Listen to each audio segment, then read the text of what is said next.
Well, May is definitely a time to make sure that you get a lot of things done in the garden, and the Maumee Valley Growers Association has been helping us out with everything that we're doing this month, and we're so proud to have people like Tom Wardell from Wardell's Garden Center. How you doing, sir? I'm doing good. You look good. I love this hat. I love this hat. You Keeps the sun off my ears. Yeah, I know what you're doing. You got to be careful these days.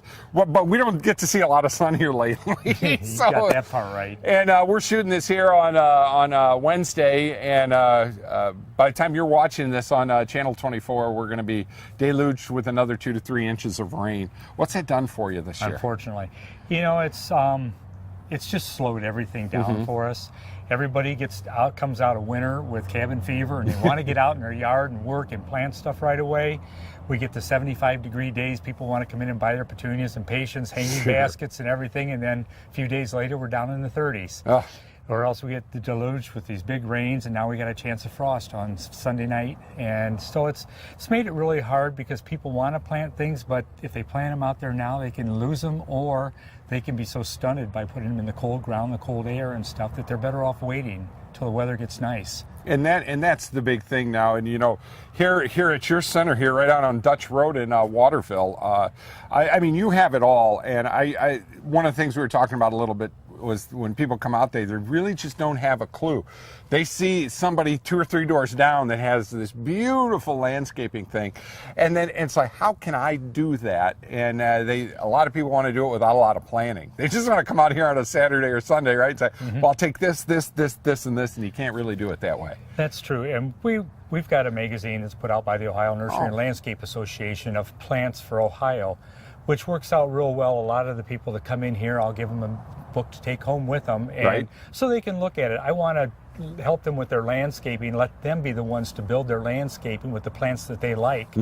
I can go out there and I can put in all the plants I like and design their house, but I don't drive in their driveway and sit on their deck. And all of a sudden they've got plants around their house that they don't like.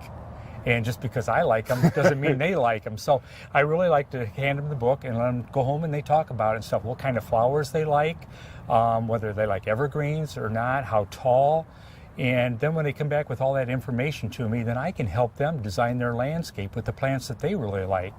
And that makes it at least successful in their eyes. Well, we're going to kind of take a little walk here in a couple of minutes, but a real big question I have for you, especially I'm in Wood County, water prices are beyond skyrocketing through the roof for us. So do you have a lot of people for their homes now that they're trying to get into stuff that doesn't take a lot of watering and putting things together, almost, I don't want to say like a desert theme, but that doesn't take as much water now? I really haven't had much of that where they You don't have those problems out here in Waterville, do you? No, it doesn't seem like it sometimes. No, it's it hasn't been so much of the water consciousness of the plants and stuff they put in. It's more or less the amount of time it takes for them to keep them up. And keep them up, and we talked about that with the Japanese maples and some of the other plants like that. One thing I'm going to be doing is I'm putting water barrels in all over my house so that I have that available water that way, because I cannot even express to you how expensive it is to run my hose at my house. We just don't do it. And the one thing that we talked about with you was the fact that you do have to take some care and prune these things, and so that they do become what real pretty plants and setups. Yeah, it's a lot of that. We've run into it with a lot of people. It depends on what their taste is, their personal preference. A lot of people want a bush to be grow naturally. They don't want to prune it. They want that natural, wild look to it. And a lot of people like everything very symmetrical, nice and neat and pruned and stuff like that. So it depends on what the people like, their own taste. But yeah, it does take that time. It depends on, again, it's that plan that you've got in your mind of how tall you want your plants to get when you're designing your landscaping. There are a lot of things like a lilac tree, burning bushes, things like that you can let them grow and they're going to get 8 foot tall. But all of a sudden, when they get 8 foot tall, you think, gosh, I only wanted that 4 foot tall. So you go out there with a chainsaw, you cut it off at 4 foot tall, and all you got is a bunch of sticks sticking up in the air. So it's a matter of having the people have a plan that, you know, we only want that to get about 4 foot tall. Just keep pruned back as it's growing, just to let it grow a little bit each year. Okay. So it'll bush in, fill in and stuff underneath, and you'll have a nice solid bush and stuff, and it looks really nice. Well, you're going to take us out. We're going to talk a little bit about some of the stuff we got here. Now, Tom, this is exactly what we were talking about. This is a big project that I'm going to be doing at my house here eventually. I absolutely love these weeping cherry trees. But the one thing that really kind of gets to me here is I want something that's going to stalk up. I mean, I want that trunk to be like that before I'm like 95 years old. But you're telling me, boy, these things really grow. Yeah, you're not going to wait that long. Really? No, probably about 10 years you'll have a trunk about like that. Oh my goodness gracious. And that tree will be, probably 16 foot tall. Oh my gosh. Now you do have some that aren't going to take off that high, because doesn't that become a problem if it's close to the house? Right. That's probably one of the biggest problems that you run into with people doing their own landscaping. Bingo. Is not knowing what the mature size of a tree is, and they're thinking, boy, I want this in the corner of the house. Right. And so they put it about 5 feet away from the house, because that's where they want it to go. And then in just 5 or 6 years, you've got this tree that's overtaking the house. Exactly. And so you've got to plan ahead, know the mature size of these trees, and then plan accordingly for that, so it's not going to reach the house. The pink cherry trees that you're looking at, weeping cherries, are they're the two cousins. The white ones and the pink ones they're just as different as your cousins in your own family. That the white's very symmetrical, very, very confined growing, like an umbrella, right, where the pink are the wild cousins. I get you. The pink ones will go wild and stuff. Their branches will go up maybe 7 foot in the air before they weep over.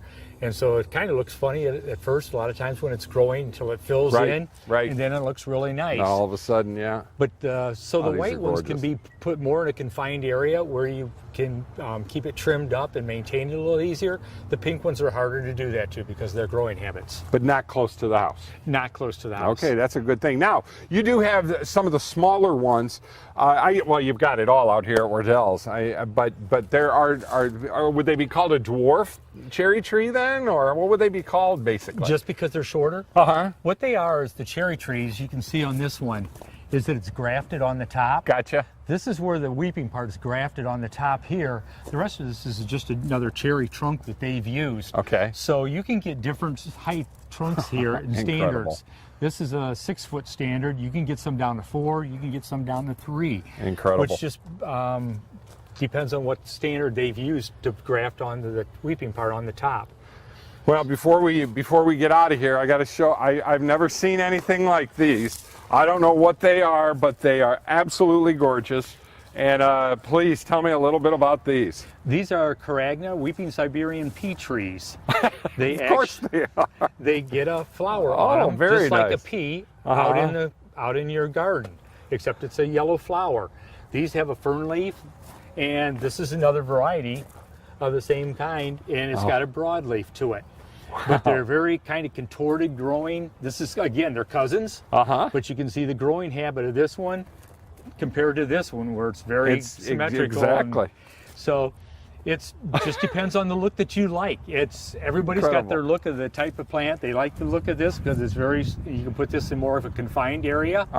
Where this one, you're going to need a little bit big area. So it goes out. Yep. Well, that's the kind of stuff we wanted to talk about, and I really, really appreciate that. Tom, tell our viewers, are we still in the shot? Are we good here?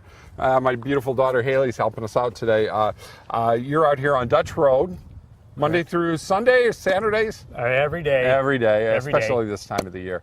And ask these questions. Tom and all of the great people that are working here, because right now it's like everything is loaded. Everything's beautiful. The colors are beautiful in here. But ask them, so they can, my one big thing, always wanted to have that carpet, the pretty asmus, is that what it's called?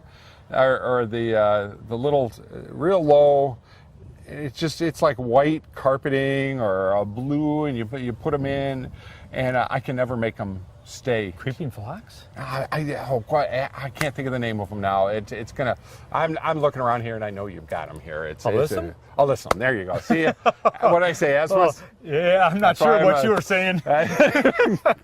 That'll get cut, folks. Probably. No, don't cut it. This is Stump the Garden Center, like most people do. They'll come in and say, this plant I got, it's got green leaves on it. It's the easiest plant. You see them everywhere, but you can never, ever. I never get to see that beautiful carpet look when I put them in. There's got to be a secret to that. And these are the questions you got to ask Tom.